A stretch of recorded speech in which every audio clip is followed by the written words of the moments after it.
Next step, add Facebook ID. Open your strings.xml and add this.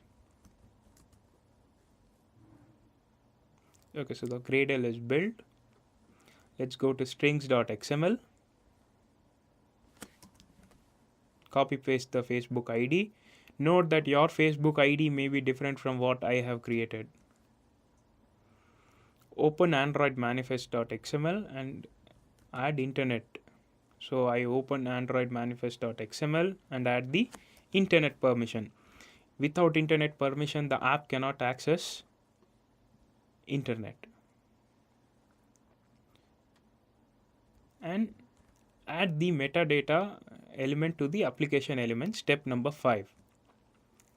We'll copy paste in our application tag. So Facebook setup is over. Next, tell us about your Android project. So you can see our project package name is Facebook demo. We'll copy the entire package. Package in Android, as you know, is uniquely identify your app. So we paste this. Default activity name, or activity name is main activity. Let's get the reference. Right click, copy reference and paste it in your Facebook app. Say next. Use this package name. Next, you need to add your development and release key hashes.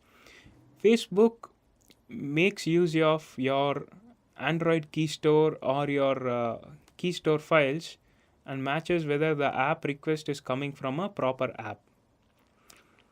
Let's see how to generate the hash. I'll just copy paste this code in my Android Studio terminal.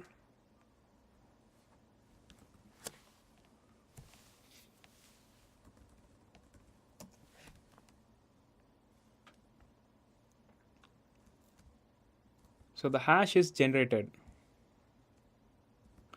The hash may be different for your app. I'll paste this hash here and say next. You can add any number of hashes.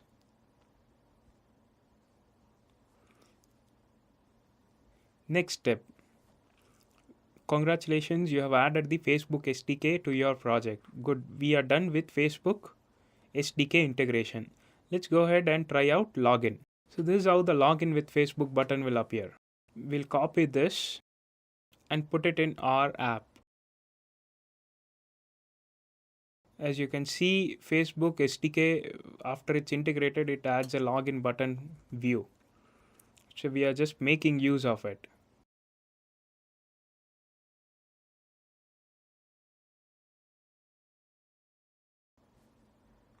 And finally, refer this SDK.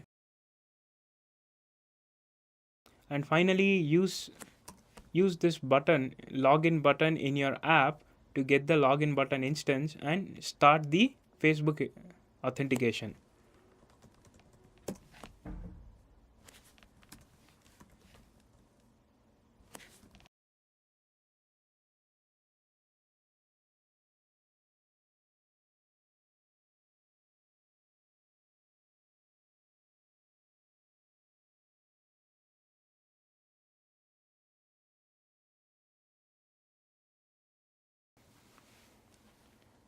So after the button is added, it's time to initialize the SDK and use the login button.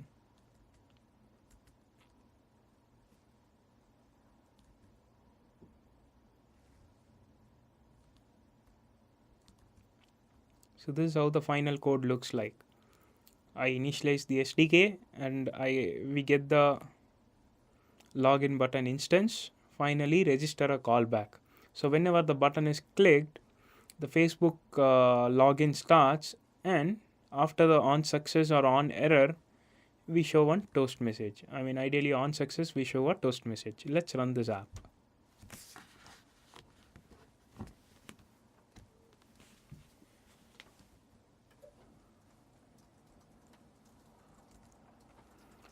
So if at all you have provided the key hash and the app ID properly, the login authentication should go through seamlessly.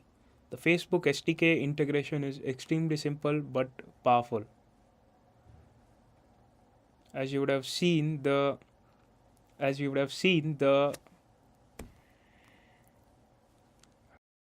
okay, so the Facebook login button has come, login with Facebook button. So when I click on this, the Facebook SDK integration takes me to the login page of Facebook. So you can see this.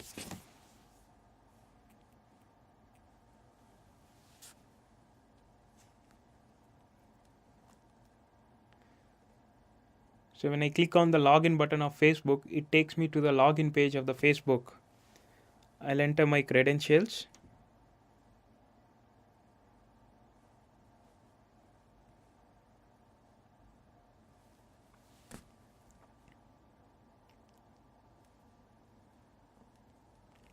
And after it's done, it's identified, okay, super duper app.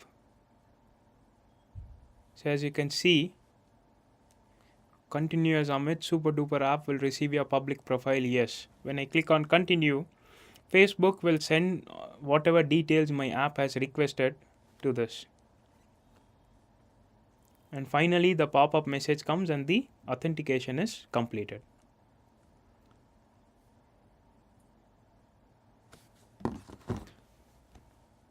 So in a nutshell, we saw how you can make use of Facebook SDK.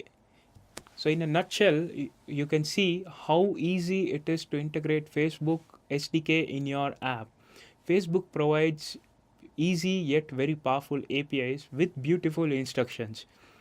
So even a fresher like me can integrate Facebook easily in the app. Integration with Facebook gives a rich user experience, plus it gives a feeling of trust because of the social network power. I hope the tutorial was useful to you. So let's see how you can integrate Facebook with your super duper app and make it reach to 1 million users. Thank you.